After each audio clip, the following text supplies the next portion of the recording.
In 2002, one of my most anticipated films of all time was the upcoming Spider-Man. Now, naturally, with a movie of this caliber on the way, the team over at Treyarch, who had just come off of porting the PS1 N64 Spider-Man game to the Dreamcast, were hard at work making a game to release alongside the movie. And to the surprise of some, the game based on the upcoming movie actually released a few weeks before the actual movie's release. So, did the first Spider-Man game web swing its way gracefully to the GameCube, or did it fall victim to the bad licensed game stigma? Let's find out.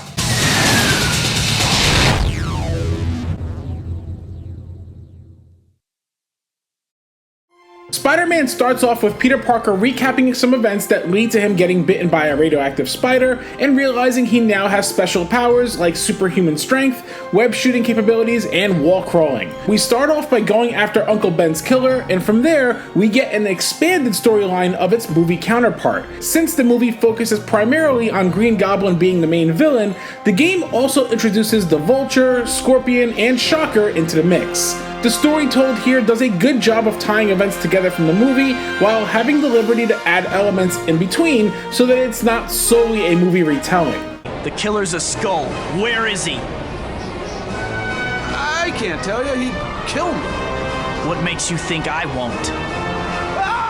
Spider-Man's gameplay follows the formula that both Neversoft's PS1 N64 Dreamcast original set, as well as Vicarious Visions' sequel on the PS1, set out to do. This installment continues the level-based beat-em-up style as you web-swing through environments while beating up thugs that stand in your way.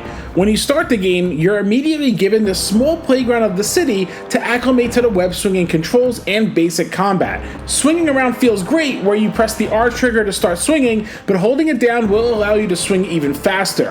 You can easily push up or down on the analog stick to raise or lower your swinging height level, as well as being able to just turn left and right. You can jump from your swing and quickly adjust direction to start swinging where you need to go effortlessly. On top of swinging, Spider-Man can easily web zip up either onto the ceilings or back down to the ground floor, as well as walls directly ahead. You can even web zip up buildings to scale them faster, and can manually aim and web zip as well. There's a mixture of indoor and outdoor levels, and while the outdoor levels may look like you can web swing throughout the city, Spider-Man will automatically turn around when reaching a boundary. It should be stated that if you haven't noticed yet from the footage, that Spidey's web doesn't actually attach to buildings when swinging around, as that was introduced in the game's sequel, which I will be reviewing soon as well. When facing opponents, you can utilize punch and kick combos, each with their own dedicated buttons, and mix them up to pull off various combos. They're all 3-hit combos you will pull off, and some will certainly do more damage than others. A lot of the combos look pretty cool to do, but there will be certain ones that are more effective on specific enemies, while there are a few you can cheese your way through with most fights.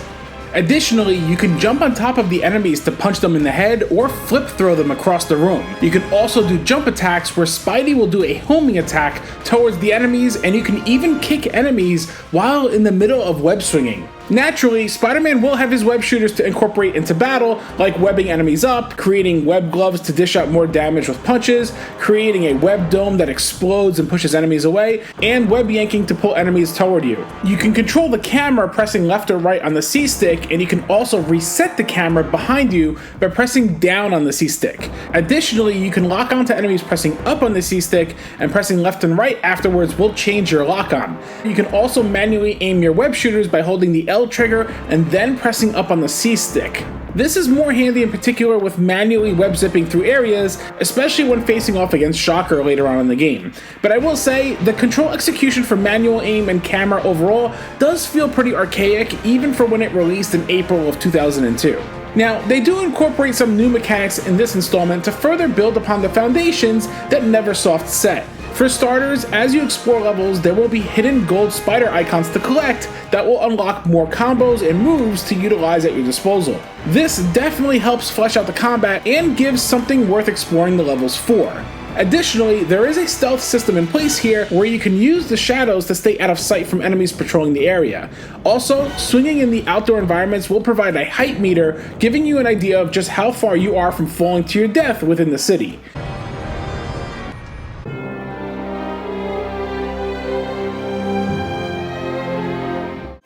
Now, there's quite a bit of variety within each level. Certain levels will have you hunting down enemies before advancing through the story, while others may incorporate stealth, trying to stick to the shadows while solving puzzles. Others may require tailing an enemy before they can get away, and of course, facing off against bosses. It is well paced, for the game never quite lets up from start to finish for the most part.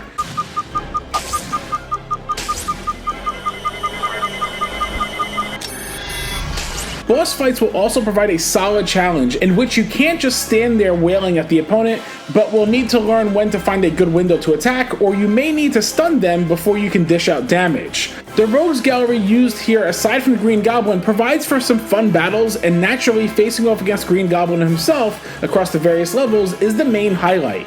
While Spider-Man is on the shorter side and can be completed in about 3 to 5 hours, there's quite a bit of content to keep you revisiting the game. First off, you can replay every mission in the game and try to go for higher point scores. Each mission provides you points in areas like secrets found, a perfect playthrough where you don't get hit, combat style, and various others. The more points you earn, the more you can unlock in the game's secret store. Speaking of which, the secret store will have content to unlock like additional costumes and an additional game mode, which is bowling. I bet Spider-Man Bowling was not on your bingo card for this game upon release. It's a fun little side mode, and it opens up a multiplayer aspect essentially with friends as well. Additionally, you can unlock Green Goblin if you beat the game on Hero difficulty, which actually provides an alternate story mode and unique game mechanics. You can also just enter a cheat if Hero mode proves a little too challenging for you. Hey, better than paying for DLC though, right? Speaking of cheats, this game has some really cool ones, like playing the game in first-person view, and playing as a variety of characters like Captain Stacy, Shocker, a cop, and more. You can even play as Mary Jane, which is quite funny to see in action when you have to save, well, Mary Jane. Now here is where things get interesting though. You can only play as Mary Jane in the original launch copies of this game, which is version 1.0. When the Player's Choice version released, it was version 1.1 that was on the disc, which removed Mary Jane as a playable cheat character.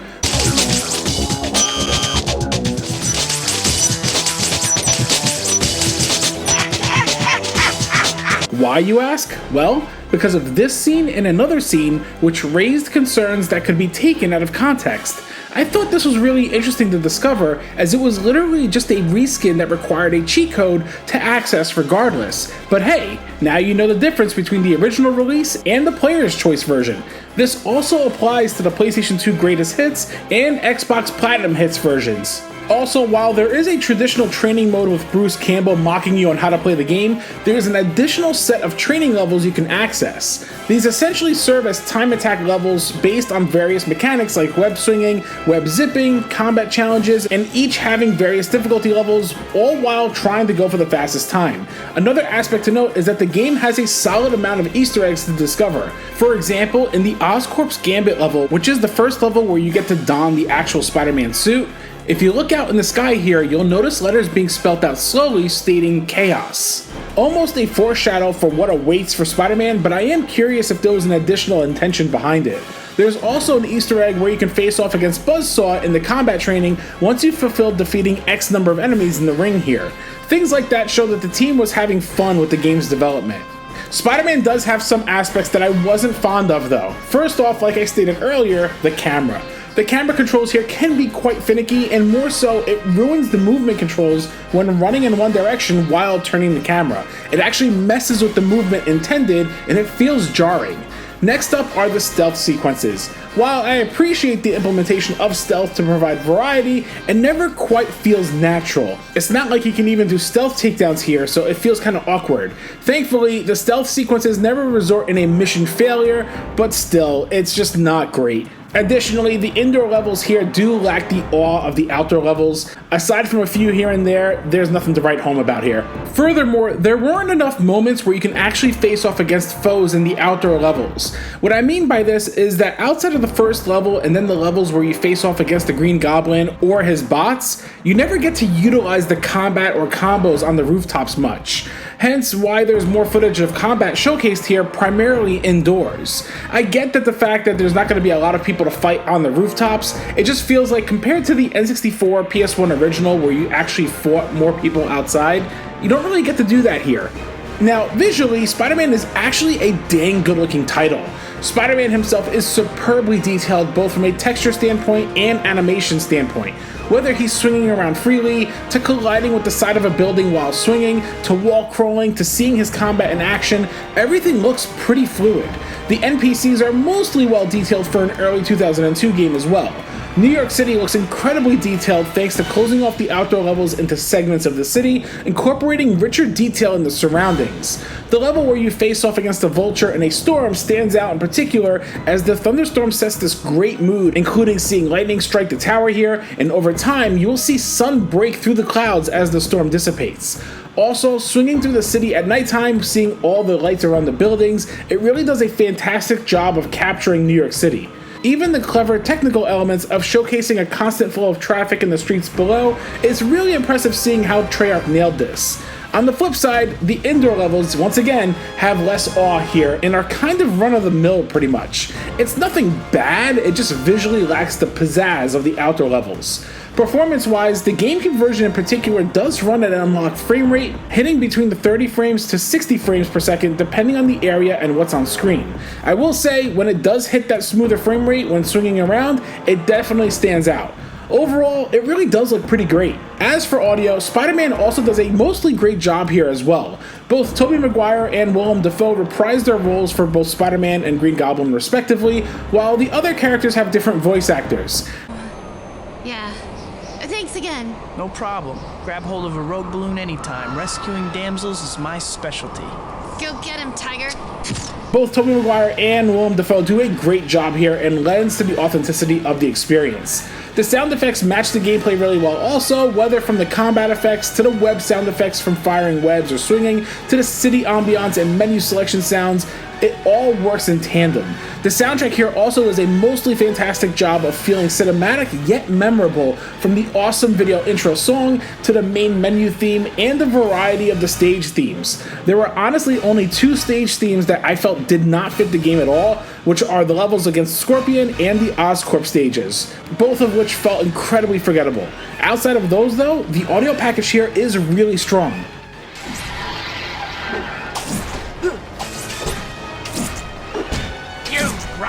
For a moment, but just you wait. Senility is an ugly thing to witness. I'm not finished with you yet.